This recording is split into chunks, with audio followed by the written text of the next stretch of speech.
E o mais bacana de tudo, que a gente sabe que o mestre Hélio, ele tinha aquele jeito dele, mais exigente, e dificilmente, segundo a lenda, né, ele não era de elogiar muito. E você era um que ele tinha o prazer de assistir a sua aula, e talvez ele não te elogiasse, mas quando a fama era que quando ele não falava nada, ele estava lá assistindo, e quando ele não falava nada, é que ele estava provando, né? E para você diretamente, acho que ele não falava, mas tem uma história que uma vez tinha um amigo seu vendo o treino e ele ficou assim, boquiaberto assistindo a sua aula, o mestre Hélio, e aí ele chegou para esse seu amigo e falou: Nossa, eu gosto muito das aulas do Hillion. Conta um pouco para a gente como é que é essa honra de saber que um dos maiores da história foi o seu professor, foi um dos seus professores também, te tinha como uma referência como professor. Não era sempre que ele poderia ir, mas algumas vezes ele aparecia lá na academia que eu tinha ali em Ipanema, né, que eu morava, que era perto lá de casa, né? Eu dava aula no último andar da academia Maxiforma. E às vezes o tio Hélio aparecia lá e ficava sentado lá olhando, né? Porque, viu? Às vezes ele ia visitar meu pai, aí dava uma folguinha, ele vinha para a academia, ele queria ver alguma coisa de jiu-jitsu e tal.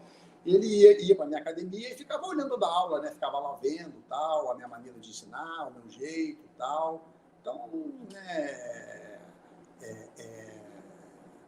eu me sinto, né, muito honrado, né, de ter tido um professor também como o tio Hélio, né? E eu sempre me espelhei muito nele também, né? Na coragem dele, né? lutas memoráveis que ele fez ao longo da carreira, né? Entendendo? E como professor também, ele inovou muito também o jiu-jitsu, né? Ele desenvolveu muito o jiu-jitsu, né? Isso aí foi um processo desde o meu pai que começou.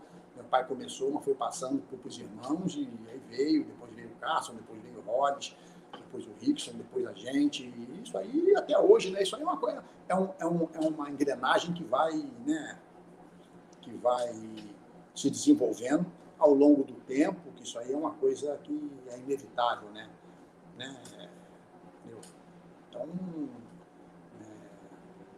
eu acho que realmente eu fui privilegiado de, né, às vezes, estar dando aula e meu tio, porque gostava do meu estilo, da minha maneira de ensinar, tudo, né? Tanto que eu sou um dos poucos diplomados por ele fez questão de me dar o diploma dele, né, de professor de jiu-jitsu, assinado por ele, pela Academia Gracie, tudo.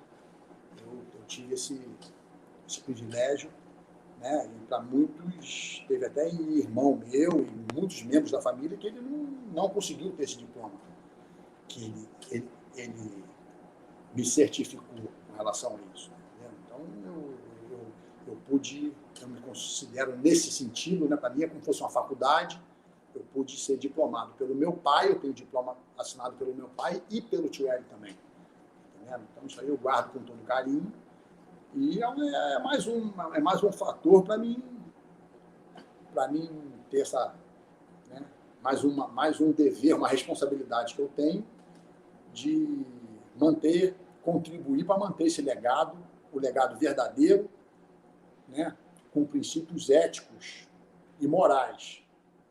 Entendeu? Que às vezes, a vida, às vezes, ela bota a gente em situações onde a gente pode escorregar e dar uma vacilada. Né? Então, isso aí a gente vê toda hora acontecer, com pessoas até bacanas, tudo, pessoas que, né, são bons representantes, tudo, mas a gente vê que a luta não é só dentro do tatame, não, é fora também que é mais difícil. Então, né, o tio Hélio foi muito atuante na minha vida também. Eu ia muito lá para o Vale também. Ele tinha vários cavalos bons, eu andava a cavalo, ia lá, passava lá uma semana, duas com ele, e final de tarde a gente dava sempre um treininho também, tudo. Eu tive sempre muito, né? Eu era sempre muito bem-vindo, porque ele gostava de ver o amor que eu tinha pelo jiu-jitsu e gostava de ver o magrinho ganhar os grandes. Então isso aí foi o marco de todo o tempo que eu passei no jiu-jitsu, porque não tinha esse negócio de, Eu luto só com... Eu acho que o valor do jiu-jitsu está em ver uma pessoa menor ganhar do maior. Então, isso aí, para mim, que é o diferencial dessa arte marcial, baseada onde você mostra a força de alavanca, né? Bem executada, você contraria a lei da natureza. Então, o tio Hélio foi um exemplo vivo que eu tive, vendo todo dia a maneira que ele ensinava, que ele treinava, tudo. E não só ele, mas como vários membros do jiu-jitsu, até hoje a gente está vendo acontecer em diferentes segmentos, né? Em todo lugar a gente vê bons praticantes também, mas você ter a família estando junto de você, mostrando isso, né? Isso aí é um fator muito importante para quem quer, mas nem todo mundo da minha família soube aproveitar essa oportunidade, né?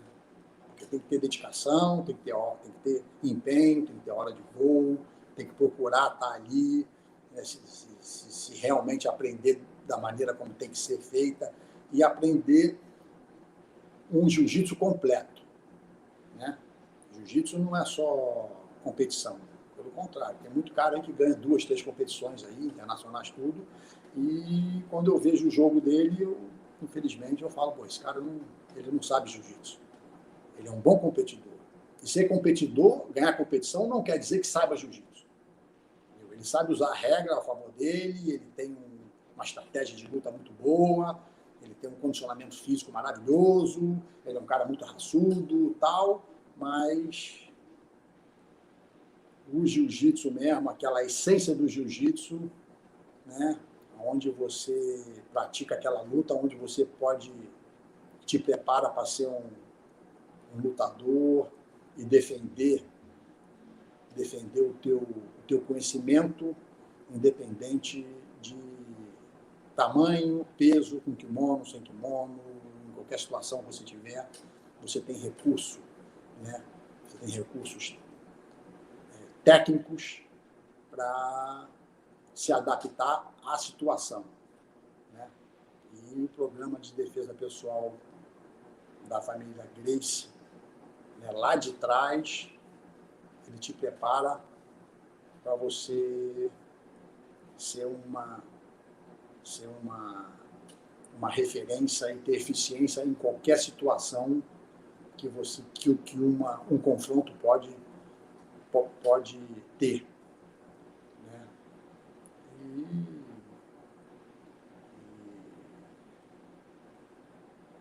É o que eu sempre busquei. Eu procuro sempre melhorar o que eu acho que eu tenho que melhorar. Eu não fico batendo só aonde eu sou forte. Se eu acho que eu tenho alguma coisa que eu tenho deficiência, é aquilo que eu quero treinar. Eu treino mais do que eu sou pior. O que eu faço bem, eu procuro, né, continuar praticando e tentando me melhorar, porque se você faz uma coisa bem hoje, e você ganha de alguém, amanhã o cara vai vir com um jogo diferente. Então você tem que também mudar teu jogo, você tem que estar sabendo o que ele pode fazer para te... É um jogo de xadrez, né? É um jogo de xadrez humano, que você joga que você usa o corpo. Então, não acha que porque você venceu alguém hoje, que você vai vencer ele amanhã.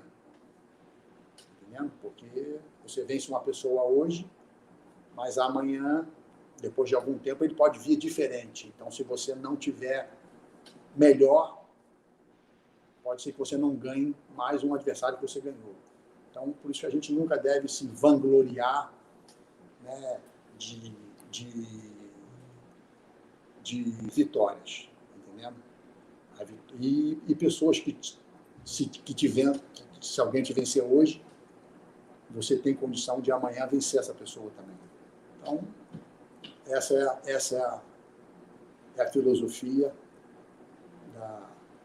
que a gente nunca pode perder a humildade e tem que estar sempre se lapidando, se aperfeiçoando para continuar nessa evolução constante.